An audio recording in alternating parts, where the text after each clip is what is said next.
We all have something that we want to change. And as B2B salespeople and sales leaders, often that is the customer's mind. How do we turn prospects into clients? How do we get people to come around and use the great stuff that we're offering? And internally, within our organizations, how do we convince our teams and bosses and organizations to do the right things that'll move us in the right direction? But as I'll talk about today, change is really hard. Right? We all know how difficult it is to turn prospects into clients. Often we push, we pressure, we cajole, and nothing happens. And so the question I'm going to talk about today is, could there be a better way? Could there be a better way to change minds and drive action, not by pushing, but by doing something else? And so we'll talk about a few things today. We'll talk about how we can win more business. We'll talk about how we can be more effective salespeople, and we'll talk about how we can change prospects' minds and turn them into clients. Anytime we make a choice, we have a choice between the old way of doing things, or the status quo, and the new way of doing things. And the challenge is that people, when making that choice, have a bias towards the status quo. Even if two options are equal, even if the new option is better, they tend to pick the old one. And there are three key reasons why that happens. So the first is it's just easy to stick with what we're doing already. Take ourselves as consumers, for example. Think about the last time you went to the grocery store. Well, most often when we go to the grocery store, we buy the same stuff again and again. We don't buy exactly the same thing week to week, but if we buy eggs, we tend to buy the same brand of eggs. If we buy milk, we tend to buy the same brand of milk. Why? It's just easier. It requires less effort to pick the same milk we've always chosen than to sift through the information and make a choice for something new, right? It's easier to stick with what we've done already. We know it. We know both its upsides and its downsides. And even if it's not perfect, it's easier to stick with what we've done already. If you ever tried to go shopping, even at a different grocery store, even buying the same things at a different store is much more difficult because you don't know where they are, right? It requires more cognitive effort, more work, it's more challenging, and so people don't like doing it. So ease, less effort is one reason there's the status quo bias. But another is attachment. We are attached to old things, right? We're attached to the stuff we're already doing. It's easy to think about this within organizations, right? If someone has a project or initiative that they started, they don't want to kill it. Even if it's not doing so well or not as well as they had hoped, they still are attached to it because it's not just a project, it's their project. They become attached to it and they can't imagine letting it go. There's some research on home sellers, for example, that finds when selling a home, people, the longer they've lived in that home, value it more above market price. The longer you've lived in that house, the more you think it's worth, even above its actual value. Why? Because it's not just a home, it's your home. And the same thing is true in the B2B space, right? We have worked with certain suppliers, certain partners for a long time, right? We have personal connections with them, or we know how the software or the product or the service works. And so we become attached to it, right? It becomes something that's ours. We know how it works and we're loath to let it go. But the third thing is also quite important. And we'll talk about that later today. And that is the riskiness or uncertainty of around new things. And again, I saw the same 5 barriers come up. And so in the Catalyst, I put them in a framework called the R.E.D.U.C.E framework. That stands for reactance, endowment, distance, uncertainty, and corroborating evidence.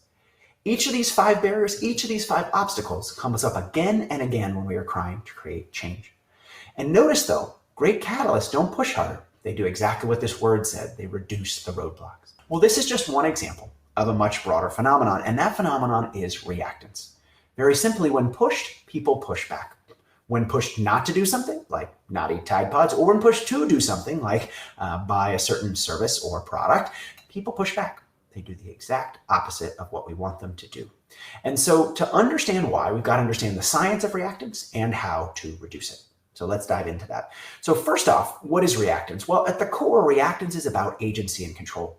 People like to feel like they're in the driver's seat of their lives. Why did I buy a certain product? Why did I use a certain service? Why did my company make a particular decision? I did it because we thought it was a good idea. We sifted through the information. We made a decision. I am in the driver's seat of my life, right? If I'm a prospect and you're pitching me, I'm sitting there going, okay, well, you're telling me this thing is great, but am I doing it because I think it's great? Or am I doing it because you've told me it's great? And the more I feel like I'm doing it because you are pushing me to do it, the less I feel like I'm in the driver's seat and the less interested I am in doing it. Same within organizations, right? If we're making a pitch in a meeting, someone's sitting there going, well, I hear you saying it's great, but how do I know it's great? And the more I feel like you're pushing me to do it, the less interested I am in doing it. Essentially, people have an anti-persuasion radar. And so if pushing doesn't work, what does? How can we diffuse that anti-persuasion radar? How can we reduce reactance? Well, at the core, what we need to do is stop trying to persuade people and get them to persuade themselves. We need to try to stop selling people so much and get them to buy in. And so what we need to do is allow for agency. We need to give back some sense of freedom and control so people feel like they are in the driver's seat. Because the more they feel like they are in the driver's seat, the more likely they'll be to go along. Now, I know this sounds a little bit like magic, so let me give you a few concrete strategies to do exactly this. The first is what I'll call providing a menu. And this is the simplest strategy we can think of, right? Often, when we are selling something, whether internally or externally, we talk about one great option. We say, hey, I think we should do this, or I think you should do this. This is why you should use our service. It is fantastic. Let me tell you all the reasons why it's great. This is why you should use our technology. These are all the reasons why it's better than the competition. We list lots of reasons, provide lots of information for why someone should do one particular thing.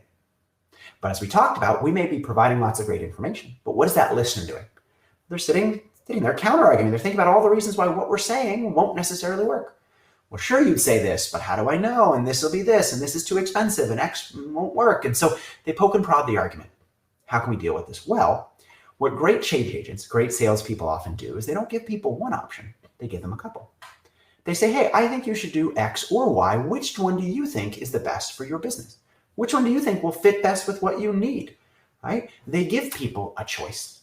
Because what giving people a choice does is it deactivates that anti-persuasion radar. It gives the listener a different job. Rather than sitting there and think about all the reasons they don't like what you suggested, instead they've got a new job. They've got to figure out which of the things you suggested they like more. And because they're focused on which one they like more, they're much more likely to pick one at the end of that interaction. And you can think about it as providing a menu. The second one is called ask, don't tell. And this is a really simple idea. Again, the idea here is questions rather than statements, because when we make statements, people push back. When we say we have the best service, someone says, well, do you really have the best service, right? Let me think about all the reasons why I don't think that's true. This is the most innovative solution. Is it really innovative? Let me think about all the reasons. But when we ask questions, right, it's less likely to get pushback. I was talking to a startup founder a couple of years ago, and she was trying to get her team to put in extra hours. Right? They had a big push to the end of the quarter. They needed to put in extra hours to make something happen, and they didn't want to do it. They didn't want to stay late or on the weekend. She kept pushing them. They kept pushing back. So eventually she called a meeting. She said, what kind of company do we want to be? And it's a rhetorical question, but she said a good company or a great company. Now, we all know how we're supposed to answer that one. We say a great company, but then she asks a real question. She says, how do we get there? How do we become a great company? And what's neat about that question is it does a couple things. First, as we've talked about already, it diffuses that anti-persuasion radar. Because rather than sitting there and thinking about all the reasons why they don't want to do what she's suggesting, instead, the audience has a new job. She's asked them their opinion. And people love providing their opinion. They are more than happy to provide their opinion. And so rather than counter-arguing, they're thinking about a solution to the problem, which they are more than happy to do. That's benefit number one. But benefit number two is questions allow you to collect information. And I think this is often a problem with many change agents, many companies, many sales folks that I work with have this issue where they know a lot about the outcome they want to achieve, but they don't know a lot about why their customer, their client, their prospect isn't willing to switch. Right? They know a lot about the outcome they want, but they don't have the information they need to actually guide that journey. Questions allow you to collect that information. Right? Often when people say no, you don't know why they said no. Well, rather than starting there, start with collecting information about what they need. So you can show them that what they actually want, your solution is the best thing that helps them get there. Questions allow you to collect that information. But the third thing is also quite neat. And that is that questions encourage commitment to the conclusion. Because if in that meeting someone says, hey, I think to become a great organization, we need to do this. Or in that sales pitch, if you say, hey, what are some of the key attributes you're looking for? What are some of the needs that you have? If they've listed those needs, then later on, if you come along and say, hey, great, we solve these needs.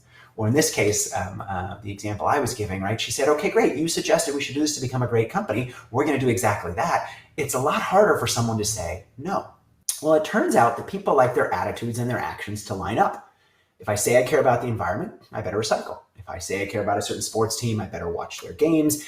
If I say to a kid, you shouldn't smoke, well, then I probably shouldn't smoke myself, right? And so when my attitudes and my actions don't line up, a negative emotional reaction occurs called cognitive dissonance, and people do work to reduce that dissonance. They got to change their attitude or their action, right? I either have to tell that kid to smoke, which I'm not going to do, Or I have to think about quitting smoking myself, which is what 40% of them did, right? This campaign highlighted a gap. And I use the word highlight there because in many cases, the gap already exists, right? There are many times where our attitudes and our actions don't line up. We just don't realize it, right? Because we don't always see where our attitudes and actions misfit. But if we can highlight that gap, we can change behavior. We can make action more likely. But I want to spend the last few minutes we have on uncertainty. And this is a big challenge in B2B sales. And let me talk about why. So anytime we have a change, there are what are called switching costs. And I think most of you probably know what switching costs are already. But in case you don't, they're the costs from switching from an old thing to a new thing. And even worse, when there's uncertainty, people tend to do nothing, right? People tend, when they don't know what to do, they tend to hit the pause button. They tend to say, hey, well, I don't know whether your solution is going to be better than what I'm doing already. You say it's going to be better, but I don't know for sure. I'll just hit the pause button and wait until I figure it out, which is great for the status quo, but is terrible for the new thing. And so how do we get people to unpause? Well, one way to think about getting people to unpause comes from a company called Dropbox. I'm sure many of you are familiar with Dropbox. Many of you are probably users of Dropbox. Today, it is a billion-dollar unicorn business, but it wasn't always that way. It had a lot of trouble getting off the ground. And the reason why is people were uncertain. They were used to storing their files on their desktop where they could see them and touch them, at least virtually, and they knew they wouldn't lose them. Where Dropbox was saying, hey, we're going to store your files in the cloud. People said, what's the cloud? Where's that cloud? What happens if the cloud goes down? If I just spent all this time building this PowerPoint deck, I don't want to lose it. I'm going to keep it on my desktop just to be safe. And so Dropbox had a lot of trouble getting traction. They thought about buying ads or doing search engine optimization, but they realized it wouldn't solve the key issue, which is people are uncertain. So how did they resolve that uncertainty? Well, they did something really clever. They gave Dropbox away for free, absolutely free, up to 2 gigabytes of storage, absolutely free. Now you might say, well, how do you build a billion-dollar business on giving something away for free? I mean, anyone who's ever had a lemonade stand knows that you have to get people to pay if you want to make money. But they built a billion-dollar business giving away something for free because they didn't just give away something for free. They harnessed something many of us know as freemium. Freemium is a combination of 2 words, free and premium, right? Yes, there's a free version of Dropbox software, but there's also a premium version. If you run out of 2 gigabytes of storage or you want extra features, you upgrade to the premium version. And it's clear why customers like freemium. Who wouldn't want something that's free? But brands and organizations love it as well because it solves the key problem of uncertainty. Of course, Dropbox says, hey, we're great, but how does the customer know? Well, by lowering the barrier to trial, by reducing some of those upfront costs, it makes the customer more likely to try it and more likely to convince themselves, right? Freemium is an example of a much broader strategy, which is how can we make it easier for people to experience the value of what we're offering? How can we take that cost-benefit timing gap, lower the barrier to trial, make it easier for them to experience the value, bring some of those benefits up and some of those costs later. It's not just test drives. Think about free shipping. Think about free samples at the grocery store. Think about renting rather than buying. All of those solve the same thing. They all hit at the same thing. People hate paying for shipping to figure out whether they like something or not. But make that shipping free, well, then I'll order the item because I can experience it without having to pay the upfront cost. And so whether or not freemium works for you, it's no problem. But the broader principle is key. Lower that barrier to trial. I've shown you 5 today, gone into depth into 2 of them in that reduced framework, but maybe you're sitting there going, there's another one. In my industry, in my space, I'm sure there's a 6th parking brake or a 7th, no problem. Let's get better at finding them. We have barrier blindness. We know a lot about the change we want to achieve, that prospect's mind, what we want them to do, but we know a lot less about why they haven't done it. And we don't know why they haven't done it. We don't know what those barriers are. It's going to be really hard to mitigate them. When you go to a doctor's office, the doctor doesn't say, let me put a cast on your leg. The doctor starts by saying, well, tell me about the problem. And only once they understand the problem do they prescribe a solution. We've got to start by understanding the problem, by finding that parking brake. And then second, let's figure out how to mitigate them. And in case it's helpful, there's a bunch of application guides on my website, just jonahberger.com on the resources tab that you can download and work on with your teams. They'll help you figure out how to change a prospect or a client's mind, how to change your boss's mind, or even change how the industry does business. There's also things like one-pagers and things along those lines in case it's helpful. Because good news, it's not random, it's not luck, and it's not chance. There's a science behind why people change and why they don't. If we understand that science, we can build more effective messages, we can craft better products and services and pitches, and we can change anyone's mind. Whether that person is a prospect or a client that we're trying to retain, or that person is someone within our organization. By understanding how change works and how it doesn't, we become better catalysts and we can change anything.